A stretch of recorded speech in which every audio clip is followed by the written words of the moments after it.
Hey, welcome everybody. I'm so glad that you're here. This is Mark Warner. Most people call me Monkey Butt, but today you're going to call me Mark Warner, and there's a reason for that. That's because this is my new show. I've done this before, so it's not my first time. This is probably my first time I'm going to do it with one guest instead of multiple guests. But today, the show's going to be about life and how we treat it, how we live it, how we breathe it, how we respect it. And I've always been teaching myself. It's a motto that I've had: live life, don't let life live you. Always, because the negativity in this world, there's no reason for it.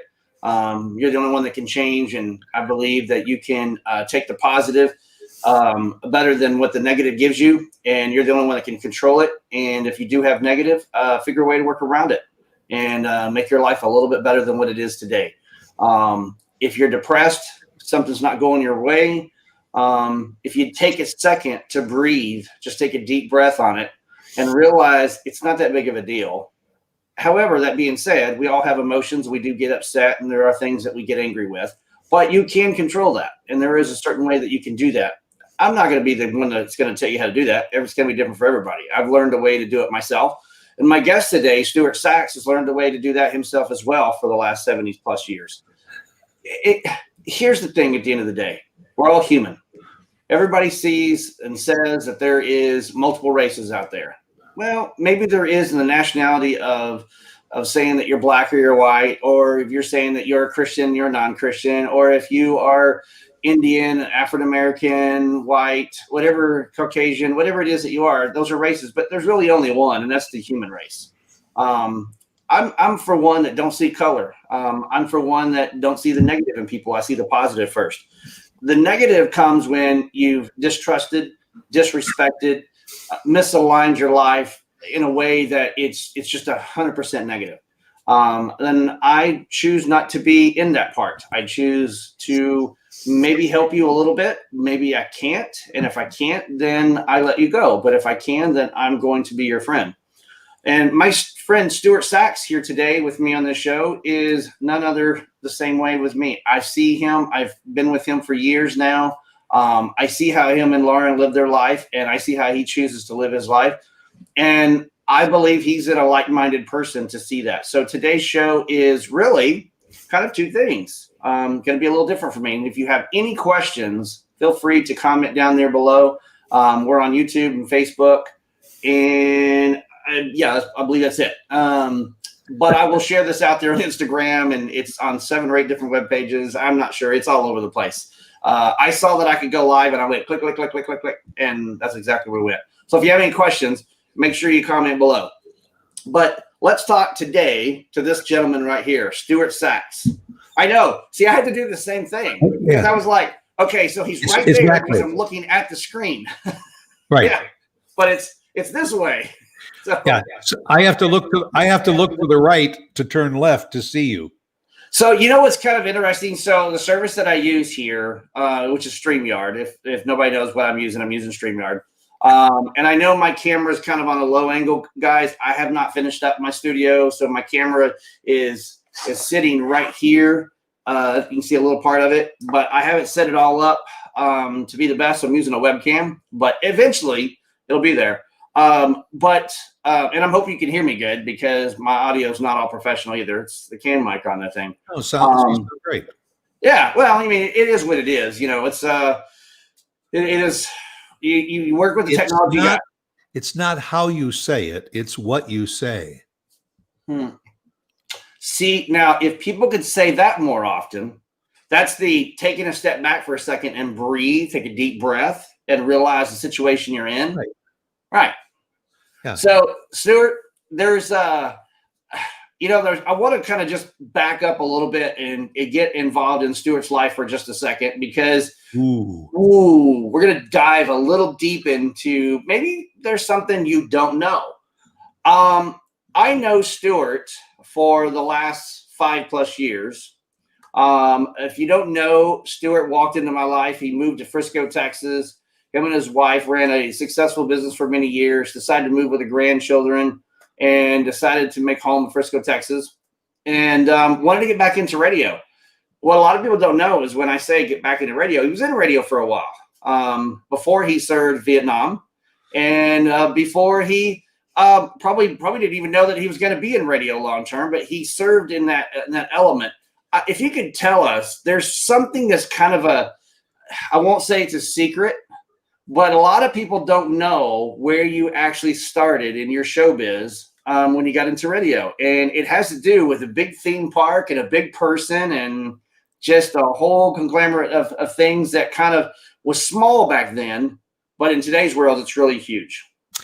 Well, and I will even back the clock up a little bit more. When I studied broadcasting in college, and of course that was in the 60s, and the Vietnam War was at its height. I went in and put on the uniform, and I served my country, and I spent a year in Vietnam in 69 and 70. I had a lot of duties when I was over there. I was with an ammunition battalion, and I did a lot of things for the troops. One of those things that I did is in my office, which was located in the back of the PX, is I got a hold of a big boom box, and with the help of my sergeant, we wired above the PX a large antenna that would reach out on an FM frequency to all of the hooches and huts and all that were in the battalion. So in essence, I set up a pirate radio station. Sound a little familiar? Yeah. I played music at night. The guys could call in and tell us to say hello to their wives and their kids, and we would send little information. And I did that probably for about 6 or 7 months, ran this little pirate radio station. Well, fast forward, I get out of the service and I go to the movies, and I see this movie with Robin Williams, and it's called Good Morning Vietnam.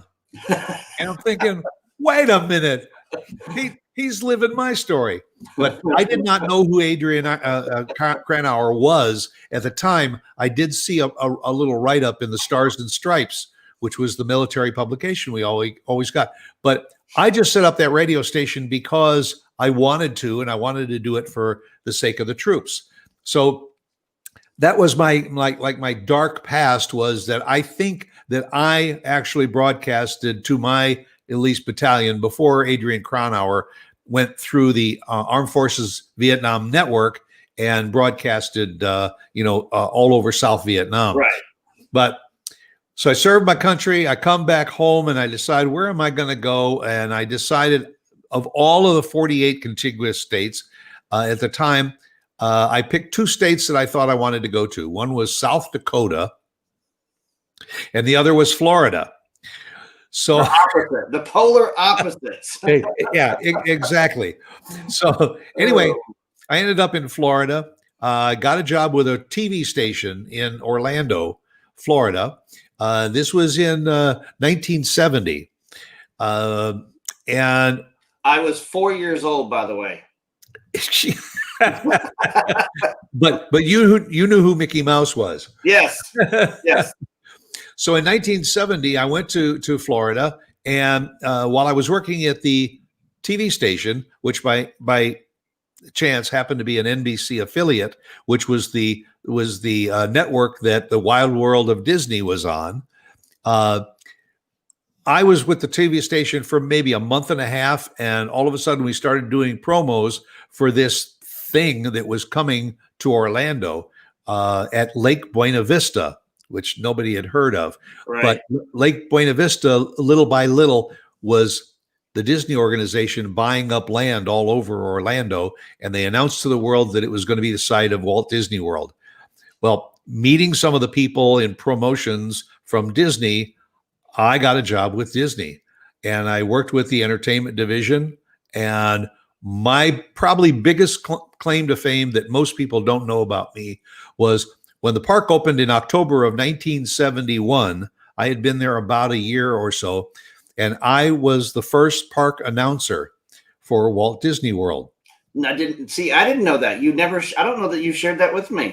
I was that pleasant voice that came through all the loudspeakers that said, Good afternoon, ladies and gentlemen, boys and girls, and welcome to Walt Disney World. And then I would read the things that were going on. We used to bring in high school choirs and bands from all over. Elite started with Florida and then around the country, and they would entertain every afternoon in front of Cinderella's castle. And I would do the promos prior to them coming, and then I would actually go down to a microphone stand in front of Cinderella's castle and introduce the band director of the choral director of the group that was going to be entertaining that afternoon. It was fascinating. It was like a once in a lifetime type of a job. In between, I would go down into the catacombs underneath the park, and in fact, it was underneath Cinderella's castle where we had our studios, and we would record a lot of our promos. So that was kind of my way of kind of getting back into broadcasting early, and then once everything got established by about 1972, everything was running well at Disney World, and they decided they didn't need both a promotion arm in Florida and one in Anaheim, California. And Jack Armstrong, who was the announcer in California and had been with them for decades, decided that they didn't need the two separate studios and everything. Everything was going to be consolidated to California. And I never really was ever a California fan. Yeah. So I decided, okay, I've had my fun and my got a nice item on my resume. Right. I'm going to go back to Chicago and go back into radio in Chicago. And then I think a lot of people already know I got sidetracked with my family's business. They were in the women's fashion retail business. And I got into it for a year to help my father open a new store. And the rest is history. I met my wife. We got married a year later. She came into the business, and we expanded and operated that business for 40 years. So all along the way, I mean, whenever we did radio or television commercials for our businesses, I would write the scripts. I would go down to the stations and I would do the recording. Right. And so that was the way I kind of dabbled in it. So Stuart, you know what's interesting about you is that you've been for years, you've been a really good host. You're a bad interviewer. I maybe I should have said, let's back up. When were you born? And start going from there. You just kind of gave everything out there. You see you later, guys. Talk to you later. Thanks for knowing Stuart. No, just kidding. Yep. No, I got a question for you. So, there's everybody's made a mistake in radio, right? And so I can't imagine the day when you are probably not the first day, but you're standing at that microphone and you've got to announce out to the park. But there are days when you're just not on key. You're just not on your point, and you make a mistake, and you might jumble the words up a little bit, right? Did you ever do that to where you felt like uncomfortable and you laughed about it, or did you just turn around and go, well, okay, well, I won't do that again? Probably the only time that I can remember in the spotlight, at least, was working with Julie Andrews. She was there for the opening of Disney World. Obviously because of Sound of Music and all the other Disney productions and everything. So they invited Julie Andrews. Julie Andrews was not an easy person to work with. She was very, very demanding. We've all heard the stories of the movie stars and everything that have to have a particular kind of candy. They have to have something that's particular temperature in their trailer. And if they're not ready to come out, they're not coming out. Julie Andrews was basically that way. The opening of Disney World in October of 1971 was over 10,000 participants. Wow. Between the bands and the banners and all the people that participated. They brought in high schoolers from all over the state of Florida to be a part of this. Over 10,000 people. And 10,000, and Disney is very militaristic. They operate boom, boom, boom. It's very structured, which made it a little easier for me having come out of the military. they had the kickoff for this. We practiced it for weeks. Yeah. Comes down to the day that the park is supposed to open, and it was supposed to kick off, I believe, at high noon. Well, Miss Andrews was still in her trailer, and she wasn't exactly ready. She had a little bit of a headache, and she wanted to just lie down for a few minutes. And she's telling the bigwigs and the heads of Disney, I cannot go out there right now.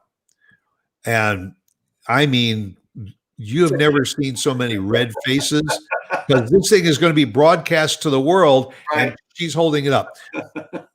So I was told, go to Julie Andrews' trailer and please knock on the door and say, Miss Andrews, is there anything we can do to help you to get to the stage a little bit sooner?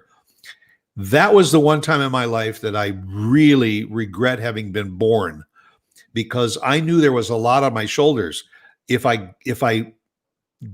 could have turned out she'd say, that's it, I'm out of here, I'm not doing it. Or she'd say, just give me one more minute, or whatever. I was doomed whatever answer she came up with. Right. Well, it just so happened when I knocked on the door, she opened up the door and she said, I'm ready. And she walked out. They put her in a golf cart. They took her over to behind the set. She was all ready to go. And of course, I took credit for the whole thing. That's funny, Stuart. So I've heard the stories. You know, a lot of actors are good and bad both ways, right? Everybody's wanting, demanding something. And I can't say that they do that when they first start their career, but you know, at some point they get comfortable and it's just what they want. You know, there's a lot of them that just want to be pampered. They want the music and the food and everything brought to them in their trailer. They just want the tranquility and the quietness. And other people just leave me alone. Just don't do anything for me. Just, and then others want to live on the set. They want to bring their home trailer and their home thing in there and just continue living the life that they've been living. And they just happen to go out the door and they got to work for a little while and then come back in and they're back home again. Right. But so I'm going to ask you a few questions, Stuart. Some of these are going to be, I'm going to put you on the spot and, Try. Yep. Come on.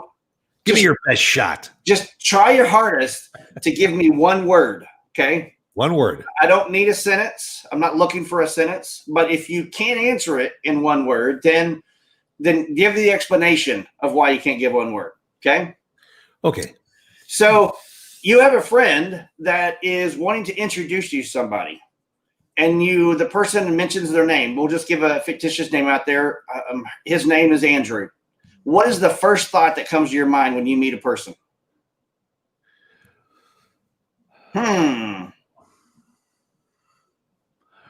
Their face. Okay. Face. I'm gonna have to elaborate on that. Why? Why face? Because I think you could tell a lot by a person by their face. By when somebody introduces me to somebody, it's their facial reaction. Like they look at you like, oh, I don't really want to meet you. Or, well, hi, how are you? Out goes the hand and you shake hands and start the conversation. You can tell a lot by somebody's face. So I totally agree with that. And there are times when I can't look at a person in their eye. And so mine is really kind of more like mid-waist. And then I'll look down, look up, because I'm looking at their demeanor. I'm looking at how they move. I'm looking if they got their hands crossed or if they're, not paying no mind, and if they're not, well, guess what? I'm going to have the same attitude. I'm going to try and be positive. But I like the face. Favorite color? Say that again. Color. My favorite color, green. How long have you been married? 46 years. Not 46 years and 6 months. 46 years. Yeah, it is about 46 years and 6 months. See, I got you on that one right there. Hey, listen, after 40, who's counting? All right. So I'm not looking for a perfect on this one, but a question was asked to me the other day, and I see this on Facebook all the time, is, how many states have you visited in your lifetime? And I've personally visited 38 after I've looked at the list. 48. Really? Wow. What two that you have not seen? I have not been to North Dakota, and I have not been to Alaska. But you've been to Hawaii. Been to Hawaii. I went to Hawaii on R&R from Vietnam. Wow. Okay. I got a lot of work to do. Wait, really not North Dakota? There's a little bit of a backstory to it, because my father and mother, they used to close the business every summer and take off for 2, sometimes 3 weeks. And we would get in the car and we would travel around the country by car. So not only have I seen 48 states, but I've seen them from the ground. And I would encourage anybody to do that. It's easy to get on a plane and fly from here to Seattle to see the state of Washington, but to see the country that's in between. And so we would go to New England one summer, then we would go down to the southeast, then we'd go to the north. But for some reason, we went through Minnesota and went down to the Badlands and to Mount Rushmore in South Dakota, and then went back up into Montana. So we skirted around North Dakota and never went back there. And Alaska was just too far to get to and get back in 2 or 3 weeks. So never made it there. But other than that, I've been to and through every other state in the country. How I got to a lot of states was not me actually going there. I mean, I went there. But my dad, when he retired from the service, when the summer vacations came up, my dad belonged to the 87th DRS, and at one time, I may be off on the number, but there was like 450, maybe 750. I don't remember the number specifically, but it was a large amount of group of, we call it family reunion, even though it was the 87th DRS, and we would the team would pick a place to go. And they would go, like we went to the Queen Mary, the one in California, the first one, right?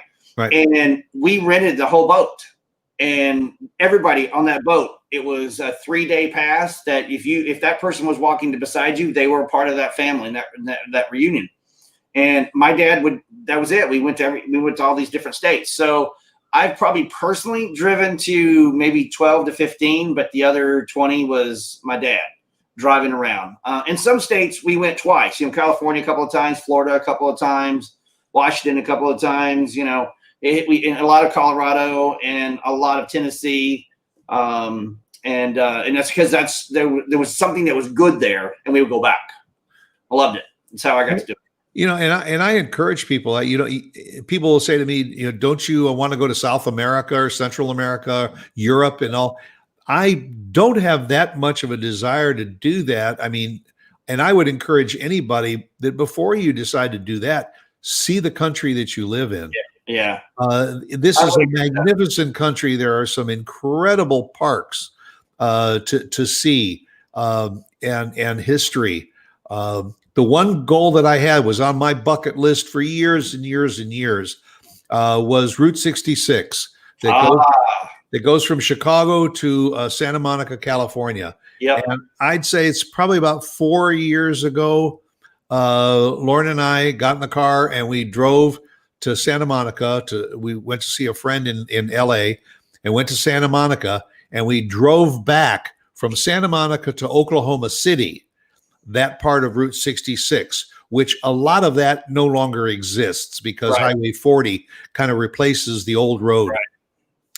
Then about a year later, we drove to Chicago to see our daughter, and we decided on the way back, let's go from Chicago to Oklahoma City and then back home. And so we completed Route 66, and the leg from Chicago through Missouri and into Arkansas and Oklahoma there's a lot more of the history of Route 66, but it's a grand old road. I've been on some of that in Missouri. Most of what I've been on is probably been New Mexico, Colorado area, and even some in Oklahoma, because when we would leave Frisco to go up to our cabin in Colorado, we would go up that way. And there's a couple of towns that are in that way that we would go pass through the Route 66. We go to a couple of diners on the road, and it's kind of cool. I'm glad you did that. It's good times. I know you'd do it again if you could. They say another great road is Highway 41. Highway 41 that goes from, if I'm not mistaken, the very tip of Wisconsin, all the way to Miami, Florida. That's Highway 41. And Okay. in fact, Highway 41 goes right through Indiana, 2 blocks from where I grew up. Never heard of that one. Yep. US 41. By the way, we've had Brandon on here. He commented earlier. I've been meaning to go back to that. What's up, guys? Man, now he is by an ocean. Yeah, he wants to know how am I by the ocean? Yeah, living a good life here. We were talking about that, Brandon, because that scene back there, I mentioned that was the Mackinac, and he said, "No, that's the Mackinac." And yeah. that's like, no, it's if you're up here north where I live in Michigan, it's the Mackinac Bridge, it's the Mackinac Island, and it's not the Mackinac. You tell that to an islander there, and they'll probably just throw you in the water. And they won't sell you any fudge. They won't serve you anything. Yeah, you pronounce it correctly. What's your first car? I'm sorry? Your first car. My first car was a 1959 Oldsmobile Super 88. It was my father's car for, 4 years. And when I was a senior in college and I needed a car, it had 110,000 miles on it. And he was getting another car, and I couldn't afford another one, so I got that car, and I drove it down to college. And on the way home for the next holiday, it blew up. So where'd that car? And if anybody ever remembers, the cars from around 1959 and everything, they make a Hummer look like a Toyota. Yeah. They were massive. Yeah, so large you could put a party in the back of the trunk and keep on going down the road. Absolutely. And if you had one, you could get a party, especially when you go to the drive-in movie. And some of those cars, you could have put somebody back there. You could have put the kids back there. I've been a little mini living room for them, book room and stereo center. You could have built. I've seen pictures where people have built different areas in their cars for that because they're so large and they're so big. Yeah, I had a 71 Trino, so I had the. I always ask, how many bodies could you put back there? Well, 7 comfortably. 10 would be a crowd. Was that the one that was in the movie Gran Torino? Yeah, that was 71. That was a 73, I believe, or it could have been a 70. I had a 71 Torino GT. It was in the family. My brother's wife's family. They were the original. Her father, and then my brother got it, and then that was my first car. So you still have an antique auto? I do. I have a 72 Olds Cutlass Rocket 455, 442 convertible. And I brought it here with me to Michigan. Sits in a storage right now since I don't really have a garage. And there's somebody that's watching this show right now and saying, what's an Oldsmobile? So that's the interesting thing. So my dad, I don't know that my dad's, I really honestly can't tell you if my dad ever owned a Ford or a Chevy. As far as I've ever known, my dad loved Oldsmobile, General Motors to be precise, right? But we went through a lot of station wagons because there was 3 of us kids. And so every time my dad would drive a station wagon for a while, then he would get another station wagon. Yep. I only remember like 3 station wagons the entire time that I was growing up because Dad would drive them. But his Vista Cruiser was the best one because it was the luxury model, and later the motor blew up because we put so many miles on it. And and I think he had like I want to say a 350 or something like that in there, and we went to a 455. And I remember going to Branson, Missouri, and it was our first trip. And Dad was complaining out the yin yang because gas was just going through that sucker. And it's just like he would. I would be. That's when gas was what, 39 cents a gallon. Yeah. Yep. So my dad was. If you thought it was difficult to get your dad to stop to go to the restroom, okay. In this car, we had to cruise because we knew the gas was just flowing just right, and we were getting good gas mileage. If we have to stop and start, then he was going to get angry with it. So we only stopped when he had to stop. So. Yeah. Anyways, okay. So let's go. What year were you married? 1974. Awesome year. Awesome year. It was getting better and better. Yep. 74 was good. 75 was better. 76 was better. And each year after that gets even better and better and better. And now I'm just praying we make it to 50. What is your favorite word? Oh, I have to think about that. Right? Somebody asked me that the other day, and mine's, while you're thinking about it, mine's always, I'll say, that's good. Or it's good. If my wife asks me how dinner is, it's good. It depends on how I say it. It's good. Or it's good. Oh, you didn't like it? Are you saying a word that you use often? Yeah, word you use all the time. Your favorite word? Outstanding. Outstanding. I use that word a lot. Where was a phrase was if anybody's asking, I'm outstanding.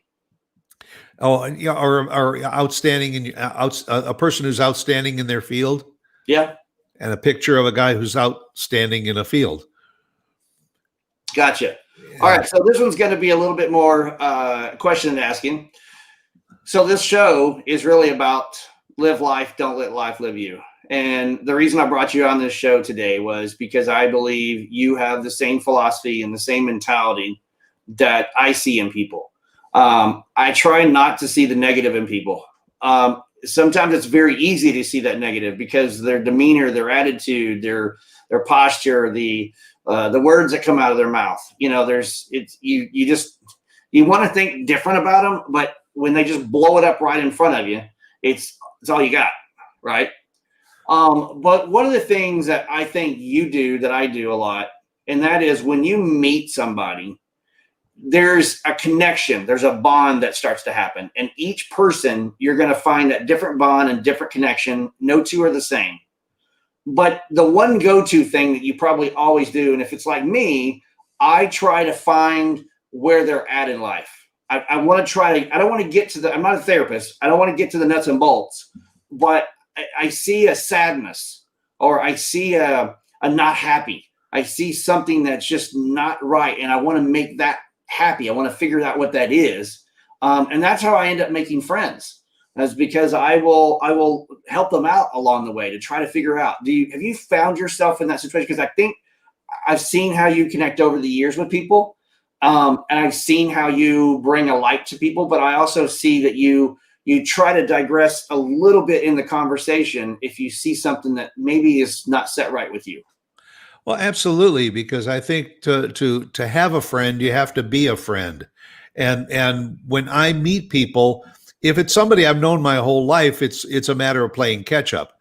But I really value meeting new people, and especially people that are not like me. I mean, that's what I based my whole show around, was meeting people, and not only because of who they are and what they do on the surface, but it's the backstory that is so interesting. And right. Because of that, I think I've been able to interact with people on a better level. I find that when I talk and meet somebody and interact with somebody that is different from me, different background, different upbringing, different ethnic background, it's a challenge for me because I want to speed up the process. I want to learn as much as I can to break down any barriers that might be there. And because that's the only way that we as a people can move forward. You said something earlier about the fact that we're all human beings. Yeah. Whatever the color of our skin, if you peel away that black skin or brown skin or yellow skin, and what the nerves, the muscles, the blood, the skeleton, it's all the same. Yep. So the old phrase, you can't tell a book by its cover. Right. That's exactly what we are as people. You don't know who that person is until you get under their skin and find out who they are, and determine how much difference you have, and can those differences be bridged. And probably 95% of the time, they absolutely can. Right. You just can't wait for it to drop into your lap. You have to reach out and develop it. I saw a post today, and I don't remember exactly how it went along. It was something I was going to save, but our power went out, and my browser rebooted. And when I got back to getting where I was in Instagram, I lost the post. But it was two things that were kind of interesting. One of them was, if you want to fix our lifetime, and where we're at in society right now, is everything you took away from it, put it back in.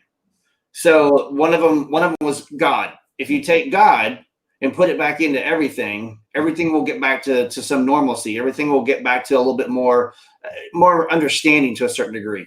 But then there was a comment that was posted on that was, well, why you got to throw God in there, right?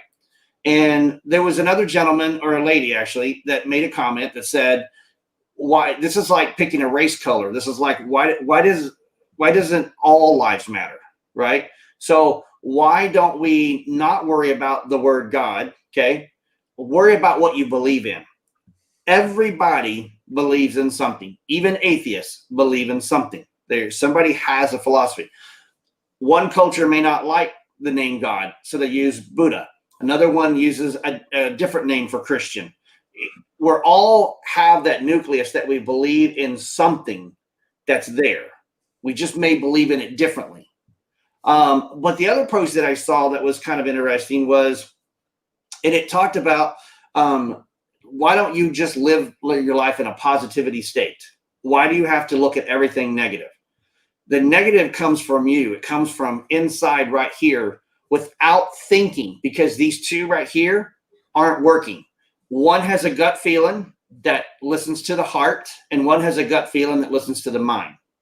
And if the mind wakes up in the morning and it's in a bad mood, guess what? Everything you look at and everybody you talk to, always going to be negative, right? Yeah, Judge Judy often says to the people that are in her courtroom and she says, I want you to listen.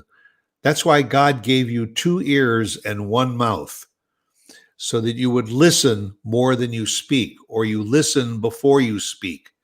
And I think that we live in too fast a paced society today, where it's easy for somebody to spew something out of their mouth before listening and thinking about what they want to say, and then say it in a more positive way.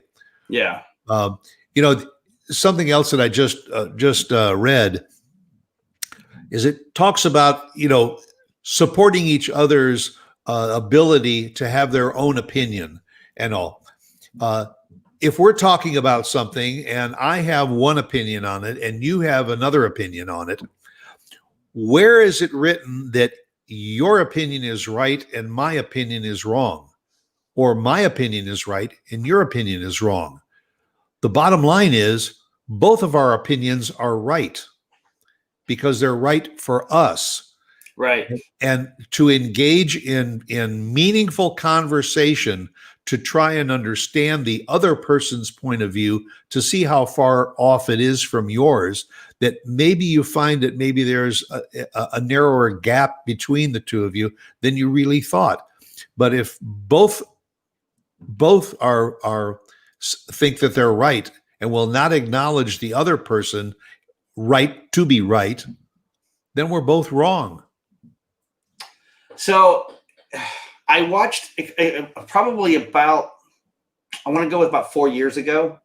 I was watching Dr. Phil, and it was on Facebook. It was probably a video he did or a post that he posted, something similar to that. And it was a special series from a very good friend of his called Tuesdays with Tom. And if you go and look up Tuesdays with Tom, you'll find it on YouTube and Google, and all the videos and stuff are out there. But there was one particular that he did. It was a research segment that he had an idea of. And it was to take a room of people from all different walks of life, young, middle-aged, but not really old. Just, it was more not really putting a millennial on it, not that name, but just younger generation, a different generation. And he took, I think, 7 to 9 people, and some were Christian, some were atheists, some were gay, some were lesbian, some smoked pot, some didn't. And most of them believed in something. Most believed in something good. There's a couple of that believed everything was the worst. And what he ended up doing was he scoured the internet and found half of those were the first person to post something negative on every single issue that was out there. Not the worst of the worst, but the ones that would just go and go, are you freaking kidding me? What an idiot, right? And he ended up putting them together, and he ended up talking to them. And if you go watch the series on it, this one particular show, it's about 15 to 20 minutes long, and it's Tuesdays with Tom. I'm not sure if he's doing it anymore, but he put these guys in a room, and they would talk. And it turns out that in the very first, the Christian guy really didn't want to have anything to do with the gay guy or any lesbians or anything, because that wasn't in his Christianity. It wasn't in his beliefs, right? But by the end of the show, one of the comments that he made was, I know he's gay, but he's going to be my friend for the rest of my life. Because he didn't put the sexual orientation in the first place. He put the guy's positive attitudes. What they realized were there's a lot of differences in between each person. But if you sat down and listened, it all made sense. When somebody just blurts things out there, it doesn't make sense. But when you sit down and actually civilize and have that conversation, it talks. Perfect example, Saturday, I'm sitting at home. I see somebody makes a Facebook post on Facebook in a private group for mud riding. And one guy spoke about wheel size. And I decided that, well, I'm not an expert, but I commented on that the wheels are not the same, and that there's usually a smaller wheel in the front than there is a larger wheel in the back. And I said, but you can opt to change that when you buy the vehicle. Well, the guy that commented right afterwards said, he goes, you're all wrong. You don't know what you're talking about. There are different sizes. And then I was like, wait a minute, did you not read what I said? So I commented back and I said, did you not read what I posted?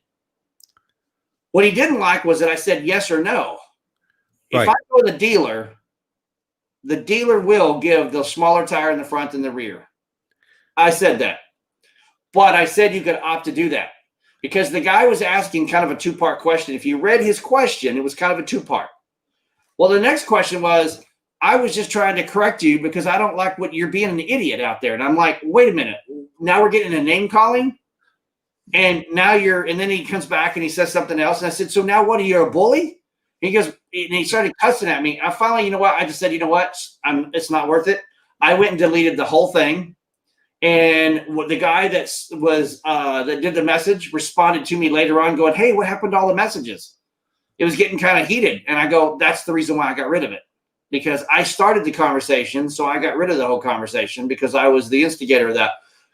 But my point is, the first thing that people do is they forget to read correctly and listen. I'm not perfect either. There's a lot of times I don't listen to things. There's times my wife says things and I don't listen. We tune things out, whatever's going on. But the reality is, if you do sit down and you do listen to it for a second, it's the first thing out of your mouth shouldn't be a negativity. There's a way to correct and it still be positive while you're educating or teaching somebody a different way. But if the first thing is going to be negative, guess what? This guy right here, I don't have time for it. And years ago, I probably would have argued with you. If I just saw you out there, Stuart, and you were doing something and you were talking to somebody in a negative conversation and it was getting kind of heated, I might have just got myself all involved in that. Nowadays, when I see it, I'm out. I ain't got time for it. Well, it's because people like you and I have learned that word that I think it has just disappeared from our society, and that is respect. You can have your opinion, and I can have my opinion, and we can have a heated debate over that opinion. But be respectful of each other. You have every right to your opinion, and I do too. And if I respect your right to your opinion and you respect mine, then we can talk logic. We can argue like two cats fighting with each other, right, and then stand up from the table, shake each other's hands, and then go out and have a cold drink. Yep, absolutely. And respect just doesn't seem to exist anymore. It's just go at each other's throats and keep yelling and screaming until one finally says, like you, I don't have time for this anymore, and I'm leaving. So back up the reel, and what have you accomplished? Right. It's kind of interesting because I've got a couple of friends that, like yourself, that I call, they'll be my lifelong friends. We don't always see on the same page. And I know to pick my battles. I know there's conversations when I hear it, I walk away from it because I know there's no winning in certain conversations, especially when the other person's really heated. It's not the right time to come into that conversation and try to change their mind. You're absolutely right. right. My opinion, right? Because my opinion is I'm going to try and drive them a different direction, and that's not the right time to do that. So respect is a huge word in how we could change society if we could just have that respect. Case in point, the other day, I saw a younger man get out of the car, walk around, and open up the door for his girlfriend. And I was sitting to a drive-through at the time, and I just thought, how many people are taught that?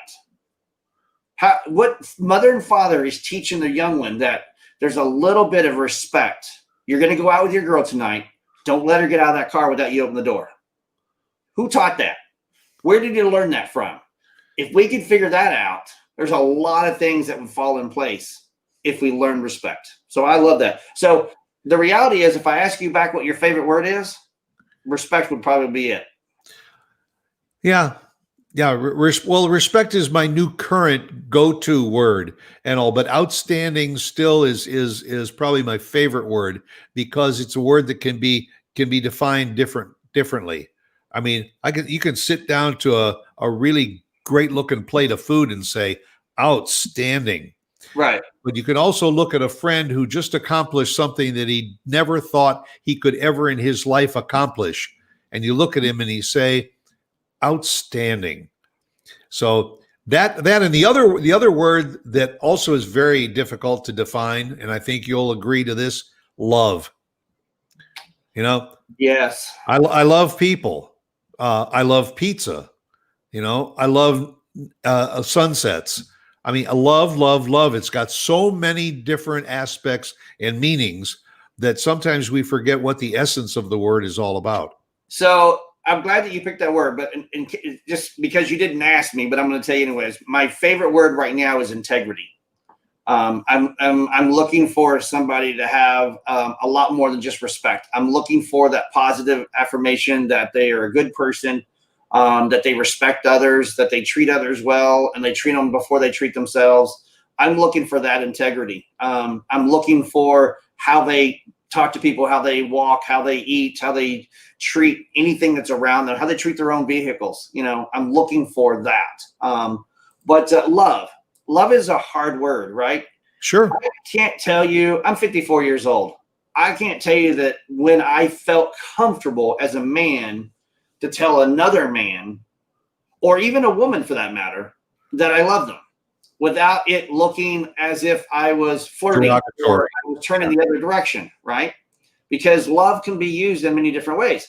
I've even had women come to the radio station back in the days and walk in and go, all right, I love you, honey, and walk out the door. And I see no disrespect. Listen, it's all great. It's how they are. You know, I had a lot of people who would call me baby, and I let it go. It's in one ear and out the other. Appreciate the person, but that's their affection. That's how they show their love without saying LOVE.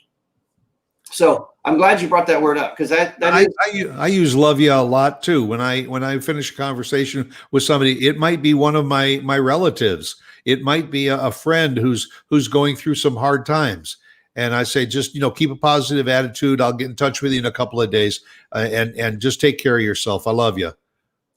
It's kind of funny because I won't mention the person's name, but if you know me personally, you know probably who I'm referring to. But I had a really good conversation with a good friend the other day, and he called me up, and it was probably a good 20-minute conversation. And then he had to go. Otherwise, we'd have probably talked for another hour. And he said something to me, and I said, and I hardly ever used the word brother. I didn't serve military. And all my friends use the word brother because most of my friends are been some military. So to me, it's that integrity, it's that respect that if I use that word, I didn't serve, so I'm not your brother. Buddy is my go-to word. But I said, love you, brother. And so it's interesting because he really felt it, but because his mentality, his thought process at that time was, you just told me you love me and I'm uncomfortable. So his first word was, that is so gay. Oh, and I just, brush it off the shoulder and move on down the road. But then, 30 minutes later on down the road, I get a text from him. And at the end of that it says, hey, love you, man. And he can't say it, can't express it, but he'll text it to me later on down the road and let me know that, yeah, I love you too. But love is a hard word. It's hard to say it to the other person. It because I think it's a word that has been misused so often that you get to the point where you wonder how sincere is somebody when they do use that word.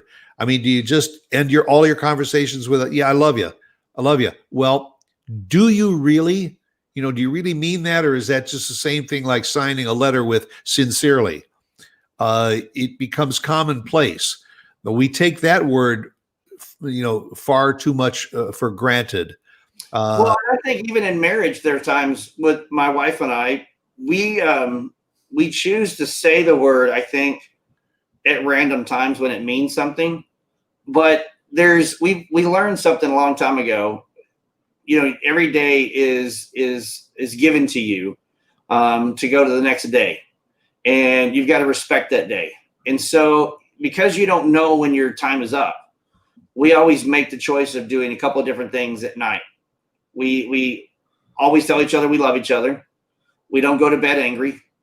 And if we are angry, we'll fix it somehow or another. One of us tries to fix it more than the other, usually makes the other person more angry than the other, because I don't want that person to be angry. I'm not saying it's my wife's fault or it's my fault. It doesn't really matter. But I am, and she is, trying to fix that situation. So we won't go to bed mad. So do we say the word every night? Absolutely. Because you know what? I don't know that I'm going to be able to tell her in the morning. And so I take this life as it is. There's, one of the things that come up with how, when I say my old saying is live life, don't live life, live you, right? I love what you say on your show sometimes, go out there and be yourself because everyone else is taken, right? Look, you only have one life, so live it. That's right. Why be negative? Why be so negative that everything has to be the sad, the depressed, the ruined, the detrimental? Why does it have to be all that? Why can't you just change your mind, control your destination, put your 2 feet forward, and be positive? Be the change. Be a part of the solution, not a part of the problem. Exactly. That's also one of my favorite phrases. You're either a part of the problem or you're a part of the solution. And if we work together to be a part of the solution, then we eliminate the problem. One thing I read the other day, Stuart, that I think I found kind of interesting. I got started on this article, and it was an article about society, where we are. Why is everything have to be so much in hatred? Why is it that when somebody puts a word out there, for example, our politicians, of what we're voting for our next president, why are you voting for this side and this side? If you're voting for this side, you're dead to me, right? And I'm reading this whole story, and what the story was, and it kind of explained where we have been in the last 15 or 20 years and where society has changed and everything. And this is their research. And it was good reading it. But the last paragraph is what caught me in this.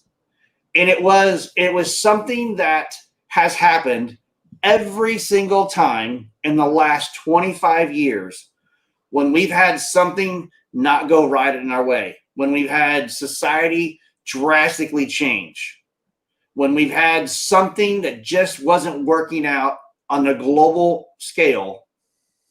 One thing would happen and the world would change. And it usually was something detrimental. You can take the two towers in 2001. You can take a pandemic that comes on, and a lot of thousands of people die, a volcano exploded, all the wildfires in California and some in Florida. People come together, forget about all that negativity and what's going on in our lives. Those people can't die. Those people can't suffer. If we have a lot of tsunamis and hurricanes and everything come out, what's the first thing everybody does? Everybody lends a hand. That's right. Forget about the problems. Forget about that you're black or white or yellow or pink, or that you're a Christian or non-Christian, that you want one president versus the other president. None of that matters. Hey, you're Mark, you're Stuart. Awesome. Here's my hand. How can I help you? That's what I wish society would get more of. Well, and another good example of that is the military. Yeah. If you're standing guard on the bunker line overnight, and there's 3 or 4 other people in that bunker, and one's black and one's Latino and one's Asian and one's white and one's Jewish and one's Catholic, it doesn't matter a hoot who is what. You are each other's brothers, and you watch each other's backs. Absolutely. And the shame of it is, when you leave that bunker and you leave the military and you go on with the rest of your lives, very often you lose touch with those people. And like the example you said, when there's a disaster, everybody reaches out to does somebody need shelter? Does somebody need food? Can I help you? Please come over here, stay with us. But when it's all over and the rebuilding begins, very often that contact dissipates and we kind of go back to the status quo. Yep. Well, Stuart, it's been a great hour, and I really appreciate you coming on, spending a little time and having a little bit of fun. Thank you. It was fun being on the other side of the table for a change. Yeah, this was kind of an impromptu interview. I didn't want you to know anything about it. I just really wanted to find out a few basic things from you and just have the live conversation. Ending this show, I'm going to ask you kind of a difficult question. Answer it the best way you can. But we only have this one life to live. And if today was your last day, what would you say to everybody? What's the one thing that you would want them to carry on? Whether it's, you wanted it to be a legend that you leave behind, but what would that be? What would you want society to know? It's what I think I would like to have on my headstone. And that is, if I was nothing else in life, I was happy. Love it. I love it. I have not found what I want on mine, to be honest with you. I've even talked to my wife about it a couple months ago, and legend comes to mind about what that legacy is. But one of these days I'll figure it out, but I love that. I'm glad that you figured that out. Well, guys, thanks so much for spending the hour with us, and Brandon, and thanks for a few comments that I've seen out there, but thank you so much for coming out there. There's going to be more of these shows. I'll probably be very rare that a few of these will be with just one person. I'll probably have a guest, a panel of people, but Stuart's been a really good friend. And I love that he's still doing his show today. He's still putting his heart out there to do his show. If you haven't caught up and paid attention to what he's been doing the last couple of years, shame on you. But he does 2 shows a week, and it is something to talk about and someone you should know. And he is moving from Fridays after all these years to Wednesdays on November the 18th. Yep. It'll be the same time, 10 and 11, but not on Friday. So we're moving it 2 days earlier to change with the schedules and everything. And it's whole new things are going to come out with him. But Stuart, thank you so much for being a friend. I'm so glad that I could help you and get you where you need to go. And I'm glad that this radio and this advertising and this whole video thing, I'm so glad that it's working out for you to be able to continue to have that voice. And thank you for giving me the platform to do it. Absolutely. Well, guys, I always say one thing to a lot of people, if you know me, and I say it very respectfully. I put a lot of thought into it over the years. It wasn't a line that I came up with overnight. This was something that happened over years, but live life. Don't let life live you. It's as easy as that. It's as hard as that too, because if you think about the words, I've got a lot of people that will ask me, what does that mean? Well, what does it mean to you when you say it? Live life. Don't let life live you. If you're depressed, you're upset, frustrated, things are not going your way, you feel like you've taken a left turn and you should have taken a right turn, none of that matters. You have 2 feet, you have 1 brain, you have 2 sets of eyes, and you have 2 sets of ears, and you can only move forward. And the only mistake is when you look back and not focus on your future. That's where you need to be today. That's my last comments for the day. Live life. Don't let life live you. Stuart, thank you. Take care. Appreciate you guys. And I will see you next time right here on Living Life.